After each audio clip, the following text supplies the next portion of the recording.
Good afternoon, guys. It's Jacob from the Tripod here for another edition of Punting 101, and I'm going to tackle a very interesting topic today, the age-old debate when it comes to sports betting, luck versus skill. And I just want to share some thoughts and some theories with you guys this afternoon.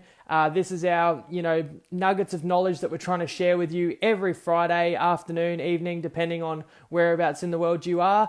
We definitely want to continue this all the way through the off season, give you guys something extra, a little bit extra, hopefully something entertaining and hopefully thought-provoking and worthwhile. And if you're in our group, there's always an opportunity to discuss these theories further and add your own input. We love to always collaborate and get better together. So luck versus skill, which one would you rather have? 2 weeks ago, I actually did a Punting 101 video and I spoke specifically about why it's so hard to win 60% of the time on 50-50 bets. So I got into a little bit of how luck and variance comes into it, but I want to just stick on that specific topic today. In the short term, let me tell you, if I can choose between having skill or luck is more important. Luck is going to have a bigger impact on my betting results in the short term, because in the short term, the sample size of bets is relatively small and luck is going to be so important. So, what do I mean by a small sample size? If we're betting one game, the variance is huge because the variance is either 100% win or 0% win. You either win or you lose in one game. Would I rather have skill in an NRL game? To me, if I'm betting on one standalone NRL game and I get a line that's better than probably 2.5 points better than what the fair line should be, that's a skillful bet.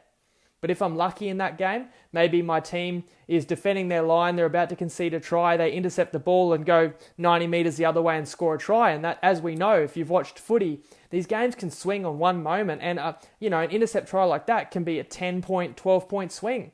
So would I rather have that luck of, that dramatically changes the outlook of a game? Or would I rather have my skillful bet, but now I'm, behind the 8 ball? So in the short term, luck absolutely can play a huge part, and it does. To give you another example, I backed myself as an NRL punter against anybody, and I think the pod has proven that we're kind of second to none on NRL betting, and 4 straight seasons over 60% success rate, and we're looking to do it for a 5th season. But if you want to let me bet on every game in the NRL for a given round, so I'm going to make 8 bets, and you're saying 10 other blokes off the street are also going to bet on all 8 games, would I rather have my results for that round, or would I rather be able to cherry pick and take the best of those 10 blokes at the end of the round?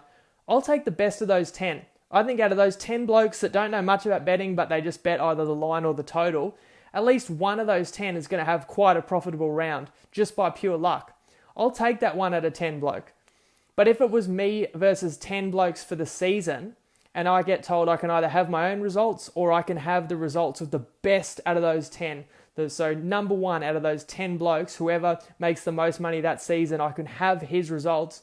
I'm still backing myself. In fact, even if it was a field of 100, I really think not even 1 in 100 people trying to bet on NRL without really sophisticated, knowledge and sharp betting are going to get better results than what we can get. So that's the difference. Long term, then there is no substitute for skill. You can get some luck, and some luck you might ride that to a couple of winning rounds or a handful of winning rounds through an NRL season, but you will not win long term unless you have skill.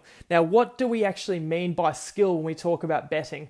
Well, that could be a whole nother episode, and I actually think I will do another episode in coming weeks about expected value. But for now, let's just say that having skill when you're betting mostly means betting on value. So finding value in every bet. If long term, every bet you're making is value, you're giving yourself a great opportunity to succeed. So hold that thought, but I don't want to overload you guys. But we definitely want to find value, because at the end of the day, in a long-term situation, luck does even out. So hang in there. If you've had some bad luck, hang in there. And what I mean by luck is those moments I spoke about in a rugby league match where a team gets an intercept and goes the other way and completely swings the game, or those close finishes where a field goal hits the post and the other team scores. In the long run, you're going to win, you're going to get that bounce or that result about half the time.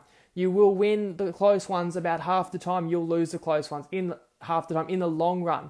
In the short term, someone can call the right, heads or tails 8 out of 10, but there's no way they can do that long term. So I just want to make, 3 more points before I go.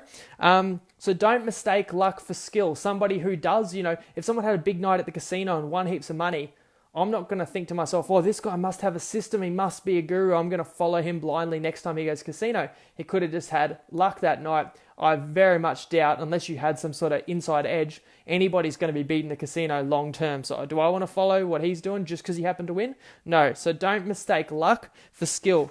Don't dismiss some bad luck as bad skill. The pod, I think we've proven beyond doubt that we know what we're doing. We're still going to have losing rounds in a season. Last year, I think we closed the season something like 10 straight rounds winning money or at least breaking even. But even last season, I think we must have had 3 or 4 out of 26 rounds where we lost money. If you want to look at our results just in that round and judge us based on our worst round, it's going to look pretty grim. But, that does not indicate the level of skill, because in a smaller sample size, there is going to be variance. And probably most importantly of all is don't dismiss bad skill as bad luck. So this thing that we all do as punters, and we have to try and separate our emotion. When we win, we say, oh yeah, that was so skillful. That was my genius. I won that bet because I knew that team was going to win. And when we lose, we say, oh, that was bad luck. I did make a good bet, but this player got injured, or if they didn't knock it on, early in the second half, it would have been different, or if the ref didn't make that call. And a lot of punters kind of kid themselves and say, oh, when I lose, it's bad luck. When I win, it's skill. But why don't you look at your long-term results? And if long-term you're not making money, then you're not just unlucky. You need to readdress that skill issue.